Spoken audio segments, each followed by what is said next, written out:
প্রিয় দর্শক শ্রোতা, আজকে আপনাদেরকে কিছু গুরুত্বপূর্ণ কথা বলবো। সেটা হলো বিটল পোকা নিয়ে। তো সামনে শীত আসতেছে, এমনকি শীত এসে পড়ছে অলরেডি। তো শীতের মধ্যে বিটল পোকা চাষ করতে গেলে কিছু সমস্যা হয়। তো আজকে সেই সমস্যাগুলো নিয়েই কথা বলবো।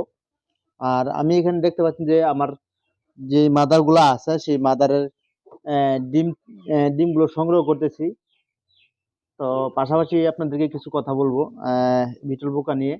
অনেকেই বিটল পোকা চাষ করতেছেন, এমনকি আমাদের কাছ থেকে বিটল পোকা নিয়ে আপনারা এই সমস্যাগুলা ফেস করেন। তো আজকে যেটা বলবো যে শীতের মধ্যে যেই সমস্যাগুলো সবচেয়ে বেশি দেখা দেয়, সেই সমস্যাগুলো নিয়েই কথা বলবো। আশা করি ভিডিও দেখলে সবারই কাজে লাগবে।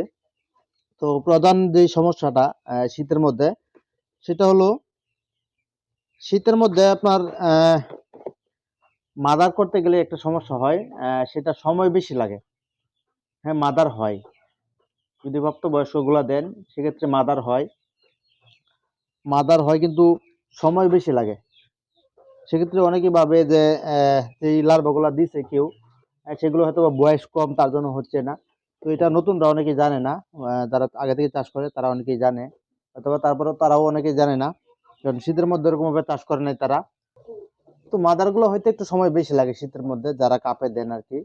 তো আপনারা টেনশন করবেন না, মাদার হবে। তারপরেও একটু সমস্যা হয়ে যায় যদি এরকম হয়। আপনারা একটা কাজ করতে পারেন, আপনারা সেই লার্ভাগুলো বসানোর পরে আপনারা লাইট দিয়ে দিবেন। লাইট দিয়ে দিলে যদি ঘরটা একটু হিট থাকে তাহলে কিন্তু একটু তাড়াতাড়ি পিঁপড়াগুলো হয়ে যাবে। আর আরেকটা জিনিস হলো, শীতের মধ্যে কিন্তু অনেকেই যারা মাদার করছেন বা নতুন মাদার অনেকের কাছ থেকে নিছেন, সেগুলো দেখবেন যে আপনার ডিম দিতে কিন্তু লেট করতেছে। এটা কিন্তু শীতের কারণেই। আহ, তার জন্য শীতের মধ্যে ডিম দেন এরকম না, শীতের মধ্যে ডিম দেয়। ওই তো ঠান্ডা ঠান্ডার কারণে কিন্তু ডিম দিতে একটু সমস্যা করে বা একটু দেরি করে আর কি।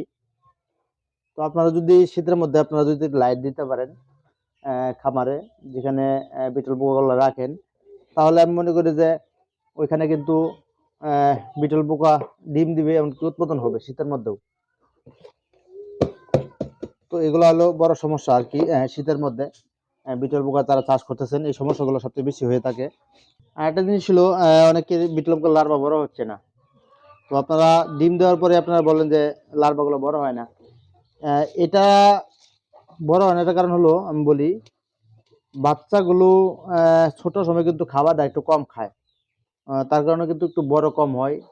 আর একটু বড় হওয়ার পরে কিন্তু দেখবেন খাবারটা একটু বেশি খায়, আর ওইটা দ্রুত বড় হয়। এটা অনেকের এই সমস্যাটা। আর আরেক ধরনের আমাকে বললো যে, এটা আমি শেয়ার করি আপনাদের সাথে, সেটা হলো এই বিটল পোকা নাকি ফসলের ক্ষতি করে। তো আমি বলি, এই বিটল পোকা ফসলের ক্ষতি কিভাবে করবে?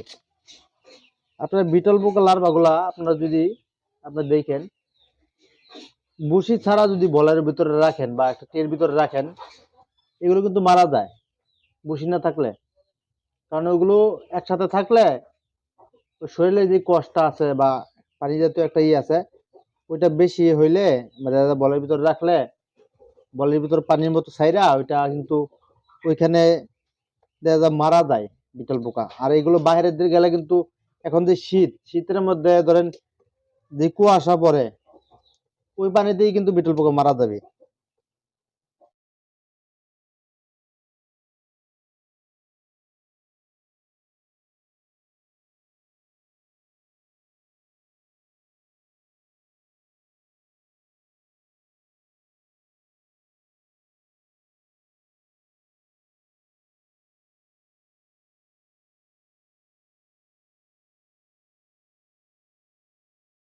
তো সবাই শীতের মধ্যে লাইট দেওয়ার চেষ্টা করবেন, আর চারিদিকে কাগজ দিয়ে বা কোনো কিছু দিয়ে একটু রাখবেন, যাতে বাতাসটা না আসে, যাতে ঠান্ডাটা কম লাগে আর কি।